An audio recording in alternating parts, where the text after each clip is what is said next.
I am writing this under an appreciable mental strain, since by tonight I shall be no more.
Penniless, and at the end of my supply of the drug which alone makes life endurable, I can bear the torture no longer, and shall cast myself from this garret window into the squalid street below.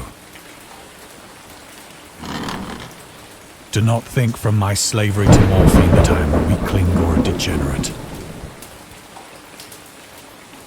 When you have read these hastily scrawled pages, you may guess, though never fully realize, why it is that I must have forgetfulness or death.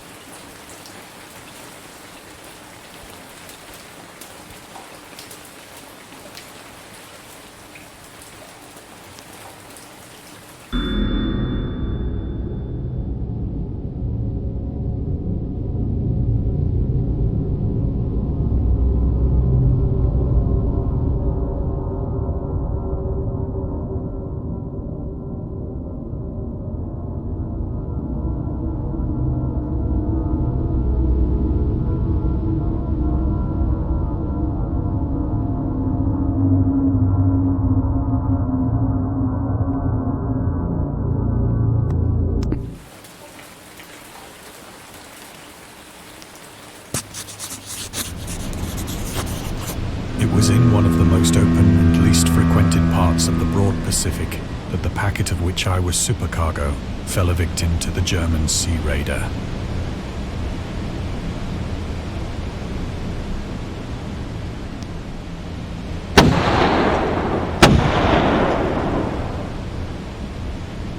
The Great War was then at its very beginning, and the ocean forces of the Hun had not completely sunk to their later degradation, so that our vessel was made a legitimate prize, whilst we of her crew were treated with all the fairness and consideration due us as naval prisoners.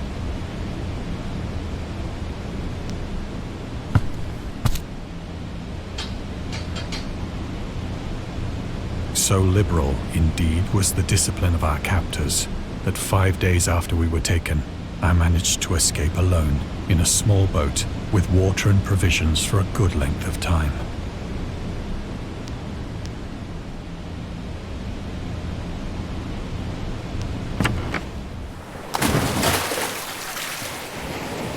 When I finally found myself adrift and free, I had but little idea of my surroundings. Never a competent navigator, I could only guess vaguely by the sun and stars that I was somewhat south of the equator. Of the longitude, I knew nothing, and no island or coastline was in sight.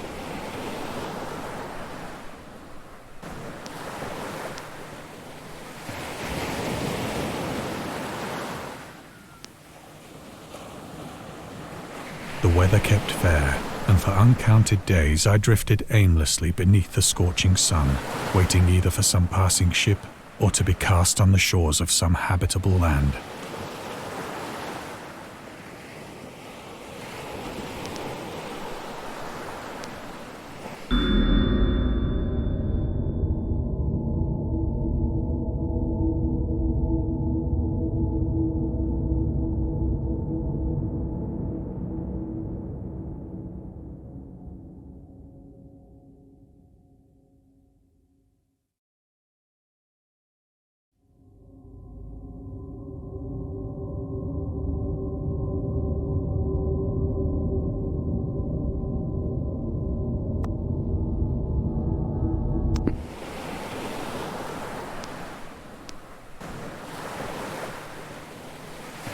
But neither ship nor land appeared, and I began to despair in my solitude upon the heaving vastness of unbroken blue.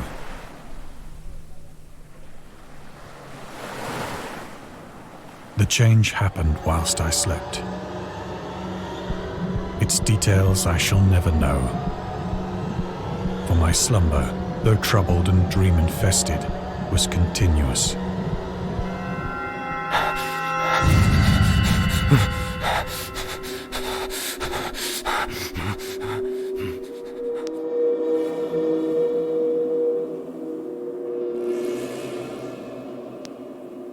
When at last I awoke, it was to discover myself half sucked into a slimy expanse of hellish black mire, which extended about me in monotonous undulations as far as I could see, and in which my boat lay grounded some distance away. Though one might well imagine that my first sensation would be of wonder at so prodigious and unexpected a transformation of scenery, I was in reality more horrified than astonished. For there was in the air and in the rotting soil a sinister quality which chilled me to the very core. The region was putrid with the carcasses of decaying fish and of other less describable things which I saw protruding from the nasty mud of the unending plain. Perhaps I should not hope to convey in mere words the unutterable hideousness that can dwell in absolute silence and barren immensity. There was nothing within hearing and nothing in sight save a vast reach of black slime. Yet the very completeness of the stillness and the homogeneity of the landscape oppressed me with a nauseating fear. The sun was blazing down from a sky which seemed to me almost black in its cloudless cruelty, as though reflecting the inky marsh beneath my feet.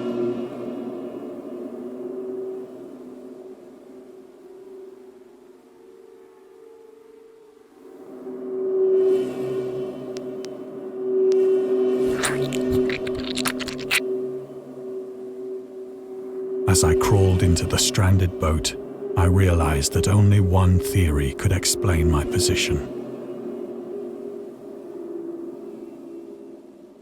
Through some unprecedented volcanic upheaval, a portion of the ocean floor must have been thrown to the surface, exposing regions for which innumerable millions of years had lain hidden under unfathomable watery depths. So great was the extent of the new land which had risen beneath me that I could not detect the faintest noise of the surging ocean, straining my ears as I might. Nor were there any seafowl to prey upon the dead things.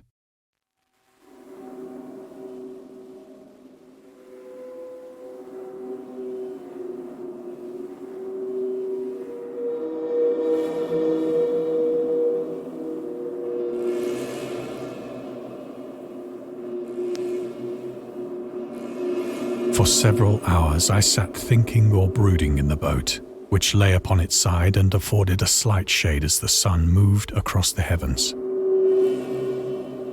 As the day progressed, the ground lost some of its stickiness and seemed likely to dry sufficiently for traveling purposes in a short time.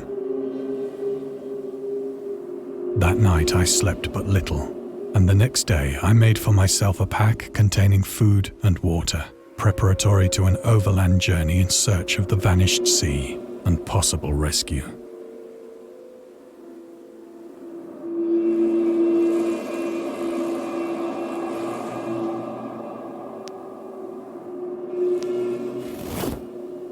On the third morning, I found the soil dry enough to walk upon with ease.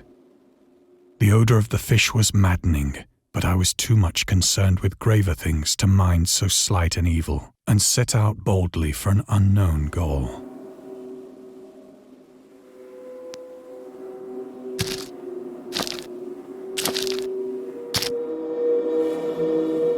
All day I forged steadily westward, guided by a faraway hummock which rose higher than any other elevation on the rolling desert.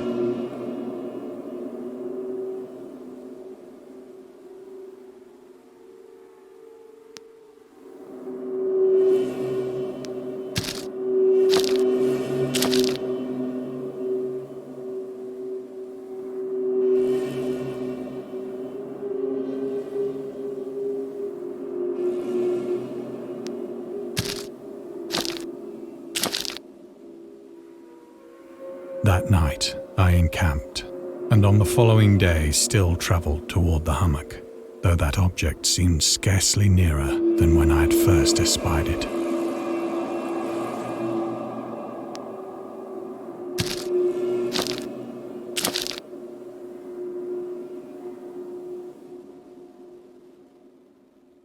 By the fourth evening, I attained the base of the mound, which turned out to be much higher than it had appeared from a distance. An intervening valley setting it out in sharper relief from the general surface. Too weary to ascend, I slept in the shadow of the hill. I know not why my dreams were so wild that night, but ere the waning and fantastically gibbous moon had risen far above the eastern plain, I was awake in a cold perspiration, determined to sleep no more. Such visions as I had experienced were too much for me to endure again, and in the glow of the moon I saw how unwise I had been to travel by day. Without the glare of the parching sun, my journey would have cost me less energy. Indeed, I now felt quite able to perform the ascent which had deterred me at sunset. Picking up my pack, I started for the crest of the eminence.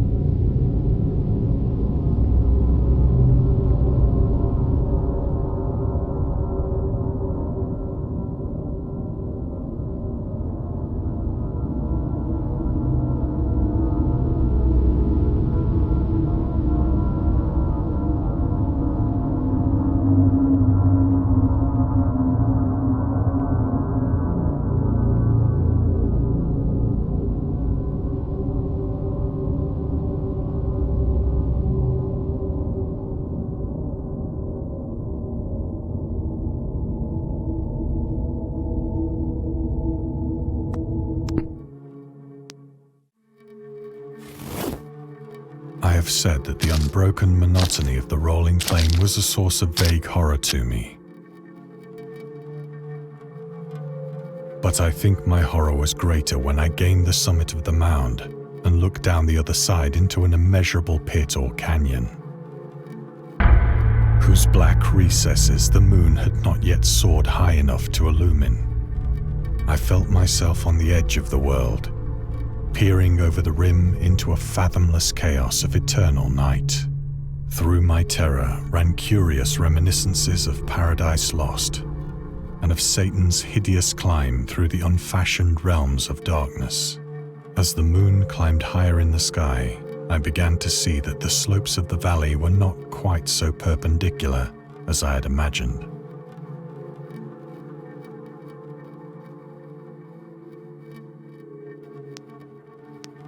Ledges and outcroppings of rock afforded fairly easy footholds for a descent, whilst after a drop of only a few hundred feet, the declivity became very gradual.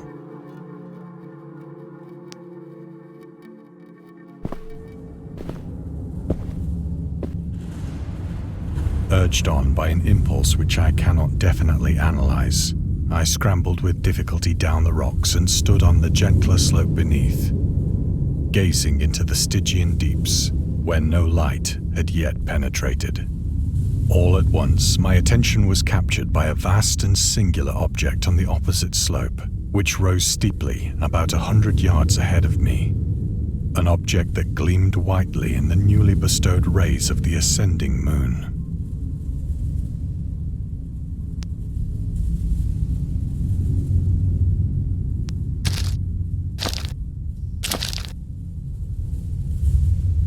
That it was merely a gigantic piece of stone, I soon assured myself. But I was conscious of a distinct impression that its contour and position were not altogether the work of nature. A closer scrutiny filled me with sensations I cannot express. For despite its enormous magnitude, and its position in an abyss which had yawned at the bottom of the sea since the world was young, I perceived beyond a doubt that the strange object was a well-shaped monolith, whose massive bulk had known the workmanship and perhaps the worship of living and thinking creatures. Dazed and frightened, yet not without a certain thrill of the scientist's or archaeologist's delight, I examined my surroundings more closely.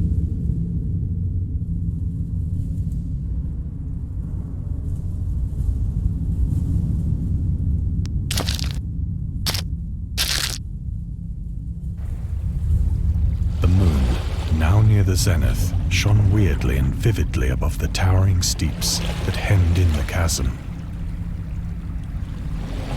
and revealed the fact that a far-flung body of water flowed at the bottom, winding out of sight in both directions and almost lapping my feet as I stood on the slope. Across the chasm, the wavelets washed the base of the cyclopean monolith, on whose surface I could now trace both inscriptions and crude sculptures.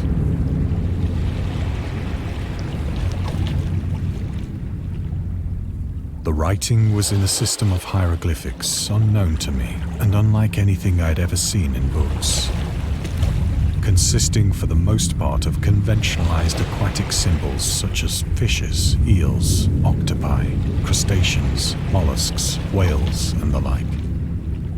Several characters obviously represented marine things which are unknown to the modern world, but whose decomposing forms I had observed on the ocean-risen plain.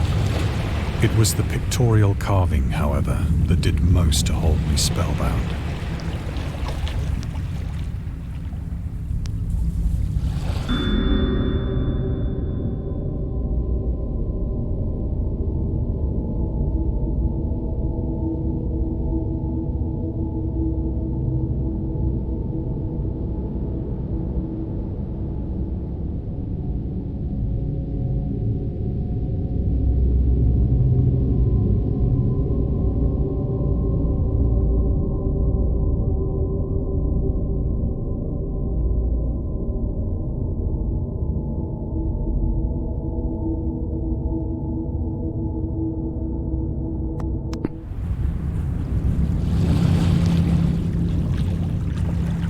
Plainly visible across the intervening water on account of their enormous size were an array of bas-reliefs whose subjects would have excited the envy of a Doré.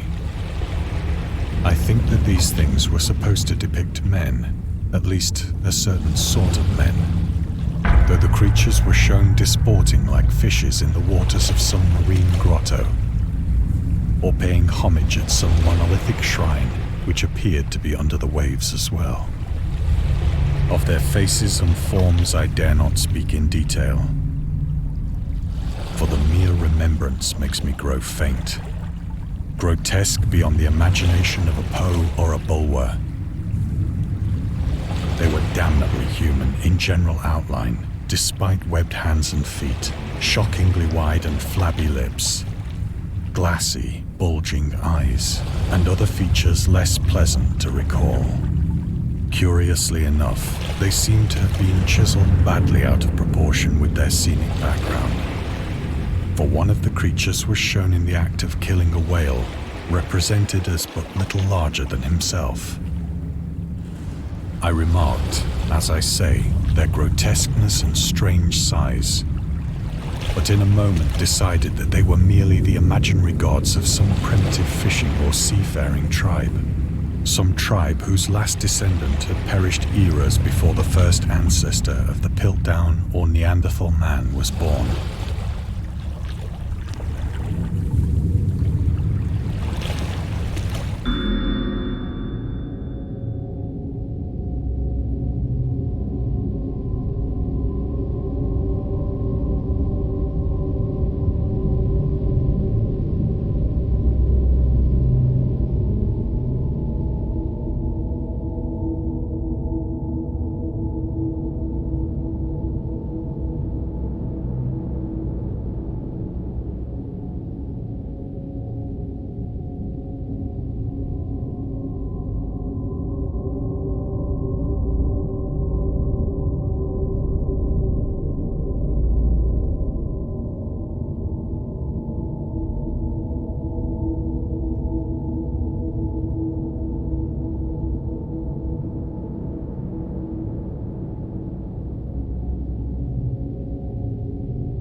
Awestruck at this unexpected glimpse into a past beyond the conception of the most daring anthropologist, I stood musing whilst the moon cast queer reflections on the silent channel before me.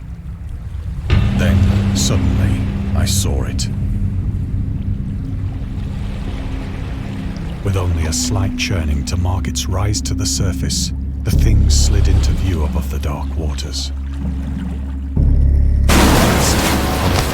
And loathsome, it darted like a stupendous monster of nightmares to the monolith, about which it flung its gigantic scaly arms, while it bowed its hideous head and gave vent to certain measured sounds.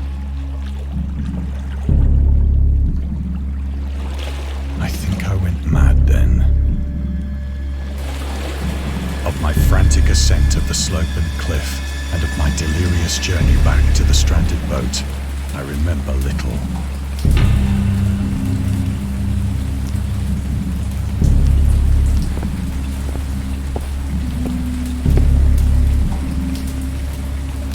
I believe I sang a great deal and laughed oddly when I was unable to sing.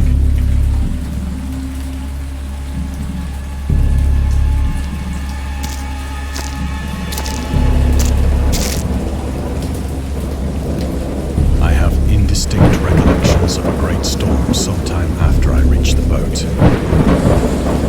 At any rate, I know that I heard pearls of thunder and other tones which nature utters only in her wildest moods.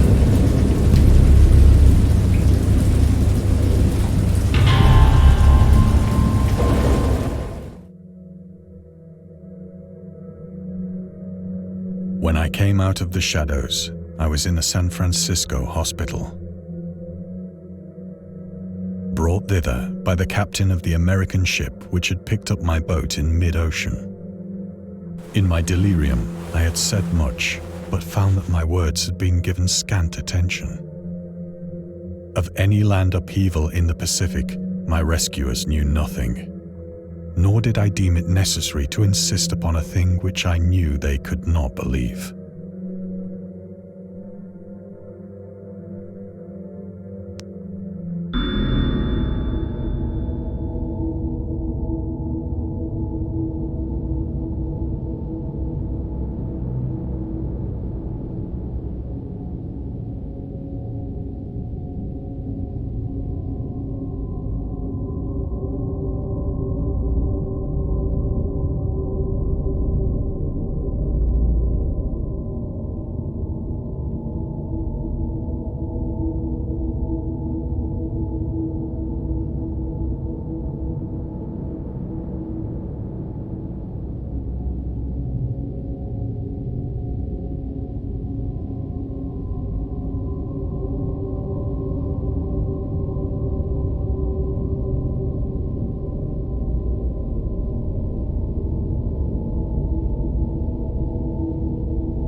Once I sought out a celebrated ethnologist and amused him with peculiar questions regarding the ancient Philistine legend of Dagon, the fish god.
But soon perceiving that he was hopelessly conventional, I did not press my inquiries.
It is at night, especially when the moon is gibbous and waning, that I see the thing. I tried morphine, but the drug has given only transient surcease and has drawn me into its clutches as a hopeless slave. So now I am to end it all, having written a full account for the information or the contemptuous amusement of my fellow men.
Often, I ask myself if it could not all have been a pure phantasm, a mere freak of fever as I lay sun-stricken and raving in the open boat after my escape from the German man-of-war.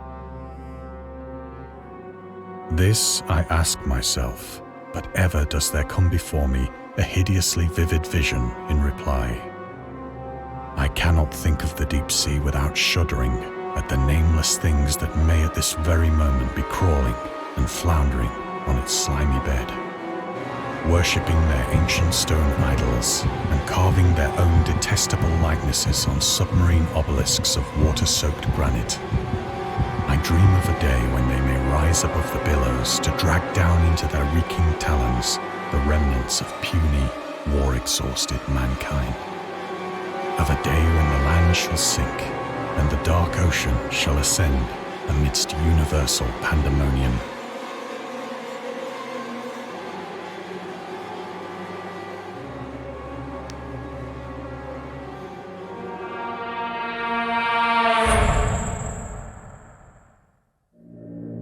The end is near.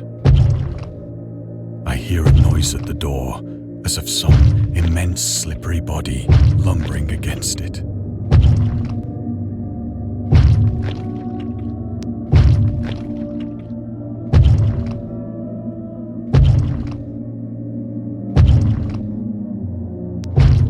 It shall not find me.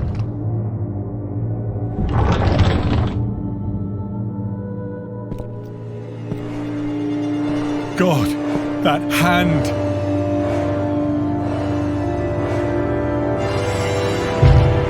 The window! The window!